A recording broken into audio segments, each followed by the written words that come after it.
நம்ம daily use பண்ற தமிழ் எக்ஸ்பிரஷன்ஸை இங்கிலீஷ்ல நேச்சுரலா எப்படி சொல்றதுன்னு பார்ப்போம். என்னவோ பண்ணு. Do whatever you want. பொறுமையா செய். அவசரம் இல்ல. Take your time. எது நடந்ததோ நடந்துச்சு. What's done is done. அவன் பேசியே காரியத்தை சாதிச்சிட்டான். He talked his way through it. எனக்கு அதுல எந்த சம்மந்தமும் இல்லை. I have nothing to do with it. நான் அதை சமாளிச்சுக்கிறேன். I will deal with it. எனக்கு வேற வழி தெரியல. I don't have a choice. அவசரப்பட்டு எந்த முடிவும் எடுக்காத. Don't rush into making a decision. நான் அதை சொல்ல வரல. That's not what I meant. நீ நினைக்கிற மாதிரி இல்ல. It's not what you think. அது அவ்வளவு சுலபம் இல்ல.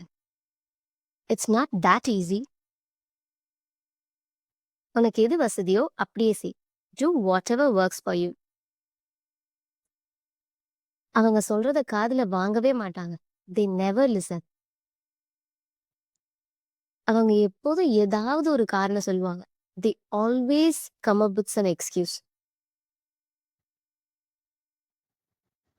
அதை பத்தி யோசிக்க எனக்கு கொஞ்சம் நேரம் தேவை. I need some time to think about it. நான் உன் இடத்துல இருந்தா, இஃப் ஐ were you, நான் சொன்னேன்ல, ஐ told you so. அவங்க தேவையில்லாம விஷயத்த பெருசாக்குறாங்க. They are making a big deal out of nothing. அது என் மனசுலயே ஓடிக்கிட்டு இருக்கு. It's been on my mind.